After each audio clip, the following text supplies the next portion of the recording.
প্রচলিত বিভিন্ন ধরনের টুপির মধ্যে কোন ধরনের টুপি আল্লাহ রাসূলের সুন্নাহ সম্মত? কোন ধরনের টুপি সুন্নাহ সম্মত রে ভাই? নবী করিম সাল্লাল্লাহু আলাইহি সাল্লাম এবং সাহাবায়ে কেরাম টুপি পরতেন, বিভিন্ন হাদিস থেকে সেটা বোঝা যায়।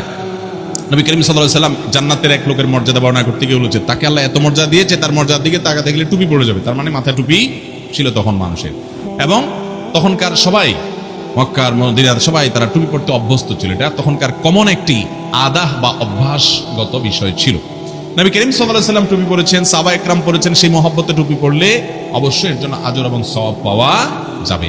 কিন্তু টুপির যে ধরন, আজকাল তো টুপির বিভিন্ন মার্কা আছে আমাদের দেশে, তাই না? মার্কা দেখে দেখে গ্রুপ ভাগ করে মানুষ যে কোন গ্রুপের লোক, ঠিক না? যদি দেখে যে কিরে আমার টুপি আর এই টুপিতে একই মার্কা, তাহলে এটা আমার দলের, আমার পীর সাহেবের, আমার ভাইয়ের, আমার গ্রুপের লোক, ঠিক না? এই টুপি আমাদেরকে ডিভাইড করে দিচ্ছে। এই ডিভাইডেশন যদি দূর করা যায় তো মানে আর কত দিয়ে যে ডিভাইডেশন হবে, জুব্বা দিয়া, জুব্বার সাইজ দিয়া, ধরন দিয়া, কলার দিয়া, কলার ছাড়া দিয়া, টুপি দিয়া, কত ভাবে যে ভাগযোগ করা হয় মুসলমানদেরকে, আল্লাহ তাআলা মাফ করুক। দুনিয়ার কোন দেশে আর এরকম আছে কিনা আমি জানি না। আপনি সৌদি আরবে যান, সুদানে যান, মিশরে যান, এমনকি ইন্ডিয়াতে যান, আপনি পাকিস্তানে যান, সারা পৃথিবীতে যান, দেখবেন যে আলেম ওলামারা সবাই প্রায় এক ধরনের পোশাকই পরে। ব্যতিক্রমের পরিমাণ এখানে খুবই কম পাবেন, প্রায় এক ধরনের। তো এই দেশটা এমন একটা দেশ যে টুপি ভাঁজ একরকম তো এক দলের, ভাঁজ আরেক রকম তো আরেক দলের, থান কাপড় এই থানের কাপড় পরে তো এই ধরনের, যে লম্বা পরে তো এই ধরনের, গোল পরে তো এই ধরনের, কলি পরে তো এই ধরনের। হাইরে বাপরে বাপ, এত ভাগযোগ! আল্লাহ তাআলা আমাদের এই ভেদাভেদগুলো ভুলার তৌফিক দান করুন। এই জন্য মার্কা ঠিক করে যে কোনটা কোন মার্কা, কোনটা কোন মার্কা আলাদা করার চেষ্টা করে। আল্লাহ আমাদেরকে এক হওয়ার তৌফিক দান।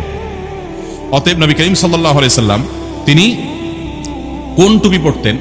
আমরা যে সমস্ত টুপি আজকাল পরি এর কোনটাকেই নবী করিম সাল্লাল্লাহু আলাইহি সাল্লাম এটাই পরতেন এরকম বলা কঠিন। টুপি পরতেন। এখন কি ধরনের এই ধরনটা, সে 1450 বছর আগে টুপির ধরন তো আর এখন সংরক্ষিত নাই। অতএব মাথায় টুপির সুন্নত হয়, মাথায় লেগে থাকে, মাথা ঢেকে থাকে, এরকম যে কোনো টুপি পরলে ইনশাআল্লাহ টুপি পরার সওয়াব নবী সাল্লাল্লাহু আলাইহি সাল্লাম পড়েছেন, সাহাবীরা পড়েছেন, সেই জায়গা থেকে টুপি পড়ছেন, আপনি সওয়াব পাবেন ইনশাআল্লাহ। বিশেষ কোনো ধরনটা পড়তে হবে এমন কোনো কথা নাই। আমি জেহাদ হাসান, আগামী 8 জানুয়ারি থেকে আমাদের পরীক্ষা 1টা থেকে 5টা পর্যন্ত। তাহলে জোহরের সালাত 1টার আগে একা কি আদায় করা যাবে কিনা?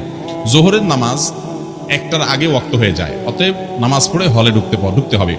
একা একা না পড়ে কয়েক বন্ধু মিলে পরীক্ষার্থী একসাথে জামাত করে ঢুকতে পারে, বা অন্য আরেকজনের সাথে জামাত করে তারপর ঢুকতে পারে। জামাত করার মতো কেউ নাই, তাহলে একা একা পড়ে ঢুকতে পাবে। অনেক পরীক্ষার্থী আছে বলে যে পরীক্ষার হলে নামাজ পড়বো কেমন? আরে ভাই, পরীক্ষার টয়লেটে যেতে পারো, পেশাব চলে, পায়খানা চলে, নামাজ পড়বে না কেন? অবশ্যই হতে হবে। হয় টাইম আগে হয়ে গেলে, যেমন জোহর আগে 12:30 বাজে আপনি জোহর পড়ে তারপর আপনি পরীক্ষা হলে ঢুকে যান। অতএব নামাজ কাজা করা যাবে না।